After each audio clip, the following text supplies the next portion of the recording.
नमस्कार साथियों, आज के क्लास में हम लोग बहुभुज से संबंधित प्रश्नों पर चर्चा करने वाले हैं। एग्ज़ाम में आपके पास जो अभी हाल ही में टीईटी का एग्ज़ाम होना है, तो पुराने जो टीईटी के एग्ज़ाम में है कौन कौन से प्रश्न आए थे इस टॉपिक से, उसको डिस्कस करेंगे। लेकिन इस टॉपिक के प्रश्नों को आपको हल करने के लिए कुछ फार्मूला का आपको ज़रूरत पड़ता है। वो फार्मूला मैं यहाँ पे लिखा हुआ हूँ। फार्मूले को पहले अच्छे से समझें और उसके बाद ये दो चित्र के माध्यम से कुछ कुछ बातें मैं समझाने का प्रयास करूँगा, उसको समझें। उसके बाद आपको ये क्वेश्चन करने हैं। तो देखते हैं, क्लास को देर ना करते हुए मैं क्लास को स्टार्ट कर रहा हूँ कि फार्मूला आपको क्या क्या बता रहा है, उस चीज़ को समझते हैं। देखिए क्या लिखा है, बहुभुज के अंतःकोणों का योग लिखा है। आपका जो टॉपिक चल रहा है बहुभुज है, अर्थात आपका त्रिभुज, चतुर्भुज, पंचभुज ऐसे करके आगे जो भुजाओं वाला संरचना मिलता है, ठीक है, कई भुजाओं वाला हो सकता है, वो सब क्या कहलाते हैं, बहुभुज कहलाते हैं। ठीक है, आपको कोई भी प्रकार का बहुभुज दे देगा, 5 भुजा वाला, 6 भुजा वाला, 7 भुजा वाला, 8 या 15 भुजा वाला, उन सब के लिए ये सब फार्मूला है। तो अगर मैं बोलूं कि बहुभुज के अंतःकोणों का योग कितना होता है, तो उसके लिए आपको फार्मूला याद रखना पड़ेगा कि उसके अंतःकोणों का योग करने के लिए n-2 × 180 डिग्री होता है करके। n क्या है, पूरा का पूरा फार्मूला में आपका जहाँ कहीं पर भी n आया, n का मतलब हुआ प्रश्न में दिए गए बहुभुज के भुजाओं की संख्या। ठीक है, यहाँ पे मैं लिख भी दिया हूँ कि n क्या है, भुजाओं की संख्या है। बाह्य कोणों का योग क्या होता है, ये तो अंतःकोणों का योग हो गया। अंतःकोणों का योग आपका अलग अलग आ सकता है, लेकिन बाह्य कोणों का योग हमेशा 360 डिग्री ही रहेगा, चाहे वो कितने भी भुजा वाला बहुभुज क्यों ना हो। क्या बोले, अंतःकोणों का योग कुछ भी आ सकता है, वो भुजाओं की संख्या पे निर्भर करेगा, लेकिन किसी भी प्रकार का बहुभुज हो उसके बाह्य कोणों का योग कितना होता है, मतलब एक्सटीरियर एंगल का सम कितना होता है, 360 डिग्री ही होता है। ठीक है, विकर्णों की संख्या निकालने बोलता है आपको, तो आपको समझना है कि विकर्ण कहते किसको हैं। देखो ये जैसे कि मैं ये क्या बनाया हूँ, 8 भुजा वाला बहुभुज दिख रहा है, ये क्या दिख रहा है आपको, 6 भुजा वाला। तो आंतरिक कोण, बाह्य कोण और विकर्ण के बारे में यहाँ से जानते हैं। देखिए अगर मैं इस पॉइंट के लिए बोलूँ तो ये पॉइंट क्या हो गया, ये वाला कोण क्या हो गया, आंतरिक कोण हुआ। ये वाला कोण क्या हो गया, आपका बाह्य कोण हो गया। ठीक है, वैसे इधर ये आंतरिक कोण, तो ये कितना हो गया, बाह्य कोण। आप देख पा रहे हैं आंतरिक कोण और बाह्य कोण मिलकर टोटल कितना बना रहे हैं, 180 डिग्री बना रहे हैं। इसका मतलब फार्मूला और एक समझ में आया कि आंतरिक कोण प्लस बाह्य कोण बराबर कितना होता है, 180 डिग्री। या पक्षांतर करने से आपको और क्या मिल सकता है, बाह्य कोण बराबर 180 डिग्री माइनस संगत आंतरिक कोण। ठीक है, एक और फार्मूला यहाँ से समझ में आ रहा है। ये फार्मूला कहाँ से आया, अंतर का कोण और बाहर का कोण दोनों का योग कितना होता है, 180 डिग्री, वहाँ से आया ये। ठीक, आगे देखते हैं। अब ये मैं जो बाह्य कोणों की यहाँ पे रचना किया वो कैसे किया हूँ। आप क्या कर सकते हैं, या तो क्लॉकवाइज घूमें या तो आप एंटी क्लॉकवाइज घूमें। क्लॉकवाइज बोलने का मतलब जैसे कि ए बी से क्लॉकवाइज अगर मैं घूमूंगा तो इस ए बी रेखा को आप आगे बढ़ा दें, बी सी भुजा को आप आगे बढ़ा दें, वैसे सी डी भुजा को भी आप क्या कर सकते हैं, आगे। देख रहे हो मैं क्लॉकवाइज डायरेक्शन में बढ़ा रहा हूँ। तो आपके पास ये जो कोण आया, ये क्या है, बाहर का कोण। इतना कोण क्या कहलाएगा, बी पर अंदर का कोण। मतलब बी पर अंदर का कोण अर्थात अंतःकोण ये हुआ, और बी पर बाहर का कोण क्या हुआ, ये वाला हुआ छोटा सा। वैसे सी पर बात करूंगा तो ये कोण क्या कहलाएगा, अंदर का कोण, और ये क्या कहलाएगा, बाहर का कोण कहलाएगा। ठीक है, तब बात समझ में आया अपने को। तो इसमें n का मान कितना है, तो 8 बोला जाएगा। n मतलब कि भुजाओं की संख्या। इसमें n का मान बोला जाएगा तो कितना है, 6। आपको एग्जाम में प्रश्न अधिकतर क्या पूछा जाता है, भुजाओं की संख्या से संबंधित बाह्य कोण का मान क्या होगा, इससे पूछा जाता है प्रश्न, और विकर्णों की संख्या कितनी होगी उससे पूछा जाता है। तो आपको विकर्णों की संख्या अगर निकालना है तो आप बिना फार्मूले से भी निकाल सकते हैं, लेकिन मैं आपको सजेस्ट करूंगा कि आप फार्मूला याद रखें, क्योंकि अगर वो 15 भुजा वाला या 18 भुजा वाला बहुभुज बोल देगा तो वहाँ पे आपको दिक्कत होगा बिना फार्मूला के निकालने के। फिलहाल मैं बता रहा हूँ बिना फार्मूला के आप विकर्णों की संख्या कैसे निकाल सकते हैं। देखें, इसी को देखेंगे अष्टभुज के बारे में। पहले ये 6 वाले के देख लेता हूँ मैं। इसको मिटा दिए रहता हूँ अभी। विकर्णों की संख्या, विकर्ण एक्चुअल में क्या होते हैं, अगर ये ए पॉइंट है, ये क्या हो गया बी, सी, डी हो गया, ये ई और ये क्या हो गया एफ। तो विकर्ण कहते हैं कि इसको है हर एक शीर्ष पॉइंट से आगे के शीर्ष पॉइंट पर आपको क्या डालना है, एक रेखा खींचना है। जैसे कि ए से मैं कहाँ पे रेखा खींचूंगा, एफ पर, ए से ई पर, ए से डी पर, ए से सी पर और ए से बी पर। ठीक है, थोड़ा ध्यान देने वाली बात यहाँ पे ये है कि भुजाओं को विकर्ण नहीं बोला जाएगा। जैसे कि ए से एफ पर मैं लाइन खींचा तो वो तो भुजा था, तो वो विकर्ण नहीं कहलाएगा। विकर्ण कौन सा कहलाएगा, ए से लेकर ई तक वाला लाइन, ए से लेकर डी तक वाला लाइन, ए से लेकर सी तक वाला लाइन। ठीक है, अब ए से बी तक आप अगर लाइन खींचोगे तो वो आपका विकर्ण नहीं है, क्योंकि ए से बी तक तो वो पहले से ड्रॉ है जो कि क्या है, भुजा है। ठीक है, तो अपने को समझ में क्या आ रहा है यहाँ पे कि ए से कितना विकर्ण खींचा गया, 3 विकर्ण खींचा गया। अब बी की बारी है, बी से कहाँ पे जाओ, एफ पर एक विकर्ण, बी से ई पर, बी से डी पर। अब बी से ए और बी से सी नहीं खींचा जाएगा क्योंकि वो भुजाएं हैं। ठीक है, तो बी भी कितना बनाया आपका, 3 बनाया। सी पर चलते हैं। अब देखो, सी से बी पर नहीं खींच सकते, सी से ए पर भी नहीं खींचा जा सकता क्योंकि आपने ए से सी तक खींच चुके हो पहले से। सी से कहाँ तक खींचा जाएगा, डायरेक्ट सी से जाओ ई पर, सी से और कहाँ जा सकते हैं अपन, एफ पर। ठीक है, सी से कहाँ गए अपन, सी से गए ई पर और सी से कहाँ गए, एफ पर। तो यहाँ पे टोटल कितने विकर्ण मिल रहे हैं आपको, 2 विकर्ण सी के लिए। तो सी के लिए टोटल कितना विकर्ण हो गया, 2 विकर्ण हो गया। इतना समझ में आया अपने को बात। फिर किसकी बारी है, डी की बारी है। डी के लिए देखा जाए, डी से मैं बी पे नहीं खींच सकता, डी से ए पे नहीं खींच सकता क्योंकि वो पहले से खिंचाया जा चुका है, ए से डी और बी से डी। ठीक है, आप कहाँ से कहाँ खींच सकते हो, सिर्फ और सिर्फ डी से लेकर एफ तक। तो डी से एफ तक कितना आया, 1। ई की अगर मैं बात करूं तो भाई ई से ए भी नहीं खींच सकते क्योंकि ए से ई खींच चुके हो। ई से बी नहीं खींचा जा सकता क्योंकि बी का पारी आया था तो ई से मिला डाला था मैं वो लाइन। सी, ई से सी वाला भी नहीं खींच सकते क्योंकि सी से ई तक आप खींच चुके हो पहले से। तो आपके पास विकर्ण कितने हुए टोटल, इनको जोड़ डालेंगे तो अपने को क्या निकलेगा, विकर्णों की संख्या निकलेगा 3 3 6 2 8, 8 और 1 9। अब इतना कंझट करने से या कचड़ करने से आपको कोई मतलब नहीं। आंसर क्या है इसका, 9 आ रहा है विकर्णों की संख्या। लेकिन आपको डायरेक्ट क्या करना चाहिए, फार्मूला यूज़ करना चाहिए। जैसे कि मैं फार्मूला अगर यूज़ करूं, आपको यहाँ से समझ में आ रहा है विकर्णों की संख्या कितना है, n into n minus 3/2। n का वैल्यू क्या है, 6 भुजा वाला है, तो 6 गुना 6 माइनस 3 बटे में आ गया 2। हल करें सिंपल से इसको, तो 6 गुना 3/2। ठीक है, तो ये 2 तिया 6 कटेगा, 3 तिया कितना आ गया, 9। तो षटभुज में विकर्णों की संख्या कितनी होती है, षटभुज में विकर्णों की संख्या कितनी होती है, तो 6 होती है। कौन से फार्मूले को यूज़ किया आप लोग, n इंटू n माइनस 3/2 वाला। तो आप देख पा रहे हैं ये टीटी में आया हुआ क्वेश्चन है, टीटी 2014 का, टीईटी 2014 का। सम षटभुज बोला ना, षटभुज मतलब 6 भुजा वाला, तो उसमें विकर्णों की संख्या कितनी होती है, तो ऑप्शन नंबर सी 9 होता है। ठीक है, कौन से फार्मूला का यूज़ किए, n इंटू n माइनस 3/2। आगे अगर मैं देखूंगा ये 8 वाले के लिए, तो 8 वाले के लिए फिर डायरेक्ट फार्मूला, 8 वाले के लिए यही फार्मूले से ही, तो 8 गुना 8 माइनस 3, n गुना n माइनस 3, n का मान कितना है, अष्टभुज के लिए 8 डिवाइडेड बाई क्या है 2।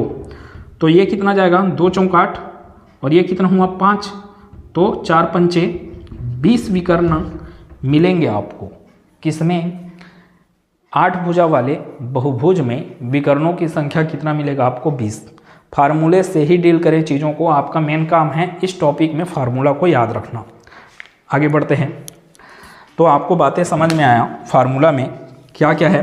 प्रत्येक बाह्य कोण का मान क्या होता है, 180 माइनस संगत आंतरिक कोण, या तो ये बोला जा सकता है कि बाह्य कोण और आंतरिक कोणों का योग कितना होता है, 180 डिग्री होता है। मोस्ट इंपॉर्टेंट फार्मूला फिर से एक ठोक कि हर एक अंतः कोण का मान क्या होगा, अंदर के कोण का मान। तो उसके लिए फार्मूला यहाँ पे जो अंतः कोणों का योग किया हो ना, उसी फार्मूले को किससे डिवाइड कर डालो, n से डिवाइड कर डालो, भुजाओं की संख्या से। n - 2 × 180 डिवाइडेड बाई क्या है यहाँ पे n। ठीक है, तो आपको क्या निकल जाएगा, हर एक अंतः कोण का मान निकल जाएगा। अगर आपको हर एक बाहर के कोण का मान निकालना है तो उसके लिए आप दो फार्मूला यूज़ कर सकते हो। अगर उसका संगत आंतरिक कोण दिया है, अगर उसका संगत आंतरिक कोण दिया है, संगत आंतरिक कोण दिया, तो आप क्या कर सकते हैं कि 180 से किसको घटा दें, आंतरिक कोण को घटा दें, तो आपको क्या मिल जाएगा, बाहर का कोण। अगर आंतरिक कोण नहीं दिया फिर भी आपको बाहर के कोण को निकालने बोल रहा है, तो आप कैसे करें, 360 डिग्री को भाग लगा दें जो बहुभुज आपको दिया है उसके भुजाओं की संख्या से, 360/n से, तो आपको आंसर मिल जाएगा। ये आपका बहुत कम पूछा जाता है एग्जाम में, फिर भी इसको याद रखें कि समबहुभुज का जो परिवृत्त, मतलब कि बाहर में ना, जैसे कि यहाँ पर इसके बाहर में जो वृत्त बनेगा, इसके बाहर में जो वृत्त बनेगा, उस बाहर के वृत्त का त्रिज्या क्या होता है, तो बाहर के वृत्त का त्रिज्या क्या होता है, समबहुभुज के परिवृत्त का त्रिज्या क्या होता है, उस समबहुभुज का जो भुजा का मान दिया है वही क्या कहलाता है, उसका परिवृत्त का त्रिज्या। जबकि अगर पूछ देता अंतःवृत्त का त्रिज्या, तो फार्मूला क्या यूज़ करें, √3/2, और a मतलब कि भुजा का मान है, वो a मतलब भुजा का मान है। अगर आपको परिवृत्त की त्रिज्या या अंतःवृत्त की त्रिज्या पूछ रहा है तो आपको प्रश्न में ये दिया होना जरूरी है कि उसमें भुजा का मान क्या है, उस समबहुभुज की भुजा का मान क्या है। ठीक है, एक बार मैं रिवाइज करता हूँ पूरा का पूरा फार्मूला। बहुभुज के अंतः कोणों का योग n - 2 × 180 डिग्री है, लेकिन अगर आपको हर एक अंतः कोण निकालना है तो इसी को किससे डिवाइड कर दे, n से। ये फार्मूला बन गया फिर प्रत्येक अंतः कोण। बाह्य कोणों का योग कितना होता है, 360। मैं आपको बताया कि कोई भी प्रकार का बहुभुज रहे, 10 भुजा वाला रहे, 12 भुजा वाला रहे, उसके बाहर के बाह्य कोणों का योग कितना होने वाला है, बाहर के सभी कोणों का योग 360 डिग्री ही होने वाला है। लेकिन अंतः कोणों का योग हमेशा सेम नहीं रहेगा, वो 9 भुजा वाले बहुभुज के लिए कुछ अलग आएगा, 10 वाले के लिए कुछ अलग आएगा। ठीक है, जैसे कि इसको मैं इरेज करता हूँ तो थोड़ा सा और बताता हूँ मैं। ठीक है, एक बार देखें, इसको स्क्रीनशॉट ले सकते हैं। जैसे कि प्रश्न सुने, 12 भुजा वाले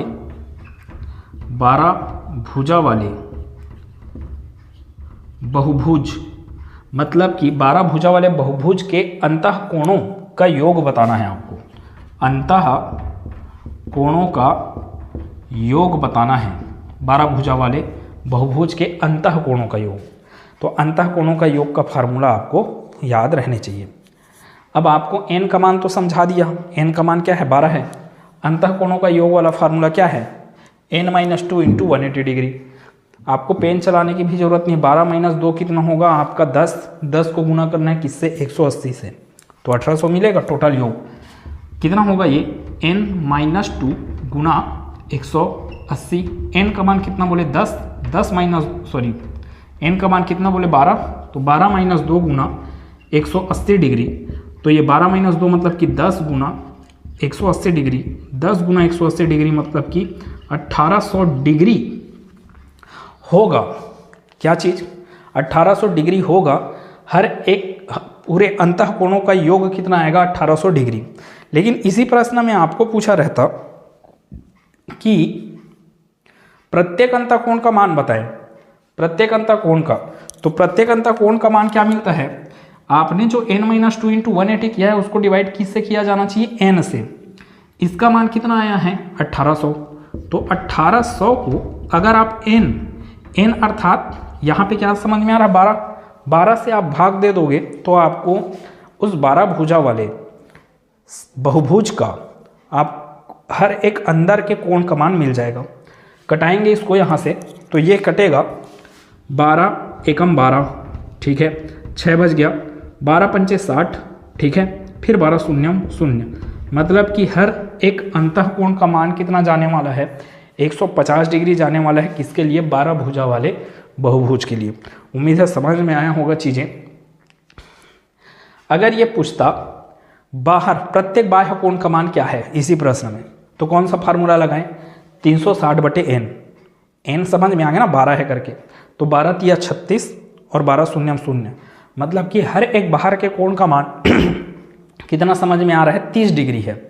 और हो भी तो रहा है, उस 30 डिग्री और 150 डिग्री को जोड़ेंगे तो अंदर का कोण और बाहर का कोण का योग कितना समझ में आ रहा है? 180 डिग्री ही समझ में आ रहा है।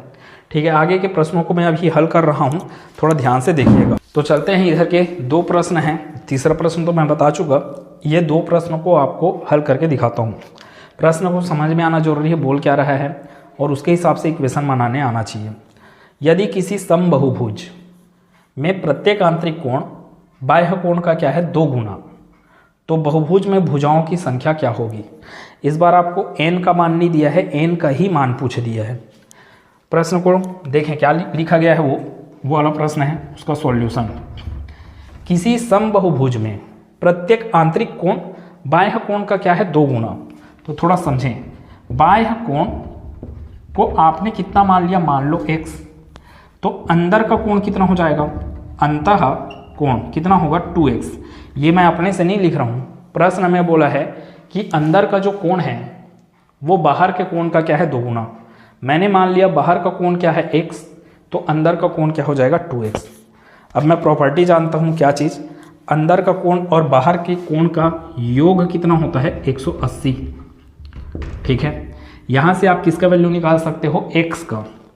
यहाँ से किसका वैल्यू निकालेंगे? x, तो 3x इक्वल टू कितना हो गया? 180 डिग्री। और इसको अगर सॉल्व किया मैं त्रिया गुना, ठीक है, क्रॉस मल्टीप्लिकेशन से आपको कितना मिलने वाला है? x का मान 60 डिग्री मिलने वाला है। देखो प्रश्न में पूछा क्या है? बहुभुज में भुजाओं की संख्या कितनी है, मतलब n का मान पूछा है। ये x किसका मान समझ में आया आपको? बाहर के कोण का। तो कौन सा फार्मूला यूज करना चाहिए फिर? इधर से अब आपको समझ में आया कि बाहर के कोण का मान 60 डिग्री है, तो उसके सहारे ये देख रहे, बाहर के कोण का मान 60 इधर रखें, ये क्या है? 360/n। तो n को आप क्रॉस मल्टीप्लाई करके n का मान निकाल सकते हैं आप। ठीक है, तो ये बाहर का कोण का फार्मूला है, ये वाले फार्मूले से। अगर आपको इस प्रश्न में पूछा रहता कि अंदर का कोण का मान क्या है, तो भाई जब ये 60 आया तो 60 का 2 गुना कितना हो जाता है? 120। मतलब अंदर के कोण का मान कितना है? 120। फिलहाल जो प्रश्न पूछा उसका आंसर देते हैं कि इसने बोला कि बाहर के कोण का मान, इसलिए चूंकि बाह्य कोण का फार्मूला क्या होता है? 360/n। आपको अभी समझ में आया बाहर का कोण कितना निकाले आप? 60 डिग्री, तो उसके जगह 60 रखा, बराबर में 360/n। n को इधर मल्टीप्लाई करें तो n इक्वल्स टू 360/60। तो यहाँ से ये कितने बार में कैंसल आउट होगा? 6 बार में। अर्थात जो प्रश्न में बोला गया बहुभुज है वो कौन सा बहुभुज है आपके पास? षट समबाहुभुज है। षट मतलब कि आपका हेक्सागोनल वाला है। ठीक है क्या? इतना क्लियर हुआ। अब इसके बाद अगले क्वेश्चन में डिस्कस करते हैं। अगले क्वेश्चन के बारे में देखें तो देखते हैं टीटी 2016 का क्वेश्चन। अब यदि किसी समबाहुभुज का एक अंतःकोण उसके बाह्य कोण से 132 डिग्री अधिक है, तो बहुभुज में भुजाओं की संख्या क्या है करके आपको पूछ रहे हैं। फिर आपको इक्वेशन डेवलप करने आना चाहिए। क्या बोला प्रश्न में? अंतःकोण उसके बाह्य कोण से कितना अधिक है? 132 अधिक है। तो इसका फार्मूला कैसे बनेगा? अंतःकोण बराबर क्या होगा? बाह्य कोण, और बाह्य कोण में अगर आप 132 जोड़ देंगे तो आपको प्राप्त होगा अंतःकोण। ये बोल रहा है अंतःकोण उसके बाहर के कोण से 132 डिग्री अधिक। तो मेरे को क्या करना चाहिए? बाह्य कोण को ही कितना मान लेना चाहिए? x प्लस ये कितना होगा? 132 डिग्री, और इधर आपके पास किसका वैल्यू मिल जाएगा? फिर अंतःकोण का वैल्यू मिल जाएगा। ठीक है, लेकिन अभी पूरा का पूरा चीज़ें क्लियर नहीं है कि एक अंतःकोण उसके बाह्य कोण से 132 डिग्री अधिक है। अब यहाँ पे एक काम करें, अंतःकोण को आप क्या माने? y मान लो। ठीक है, तो 2 वेरिएबल हो गए यहाँ पे। 2 वेरिएबल को हल करने के लिए आपको 2 इक्वेशन भी चाहिए। चूंकि आपको पता है, ये एक इक्वेशन तो ये हो गया, आपको पता है कि बाहर का कोण और अंदर का कोण का योग कितना होता है 180 डिग्री, अभी तो किए।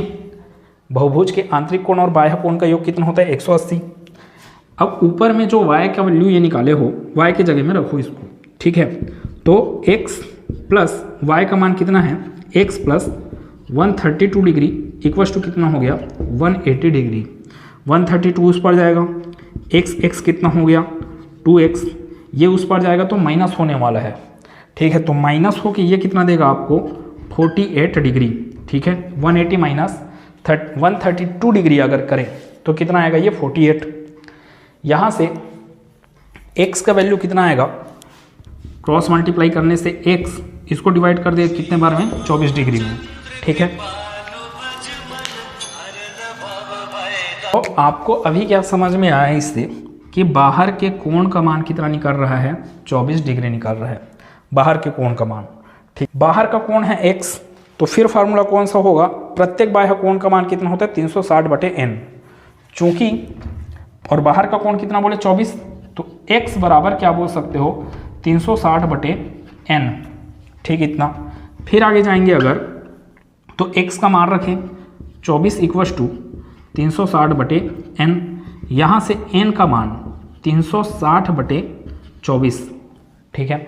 इसको सिंपल सा हल किया जाए, अगर 24 का पहाड़ अपने को नहीं समझ में आ रहा है तो 12 से कटा लें इसको, 12 दूनी 24 और ये 12 तिया 36 और ये 12 शून्य 0, ठीक है। 30/2, 30/2 मतलब कि कितना हुआ 15, अर्थात इस प्रश्न का आंसर है आपके पास ऑप्शन नंबर सी कि बहुभुज में भुजाओं की संख्या कितनी होगी, तो 15 भुजाएं होंगे इस बहुभुज में। तो उम्मीद है चीज़ें समझ में आया होगा। आपको इसी प्रकार से प्रश्न पूछे जाएंगे अभी आने वाले CG टेट वगैरह के एग्ज़ाम में, ठीक है। और उसके लिए इस टॉपिक को आपको हल करने के लिए आपको क्या चाहिए, फार्मूला दिमाग में रहने का, तभी वो टॉपिक हल होगा। तो जिस दिन एग्ज़ाम है उस दिन या उसके पहले दिन आप पूरे फार्मूला को अच्छे से याद करके जाएं, ठीक है। मिलते हैं अगले क्लास में। मैं वहाँ पे वृत्त से संबंधित प्रमेय वगैरह पढ़ाने वाला हूँ और प्रमेयों से संबंधित आपके पास प्रश्न आने वाले हैं जो कि एग्ज़ाम में भी आए हैं, उसको भी कवर किया जाएगा। तो अगले क्लास में मिलेंगे, ठीक है।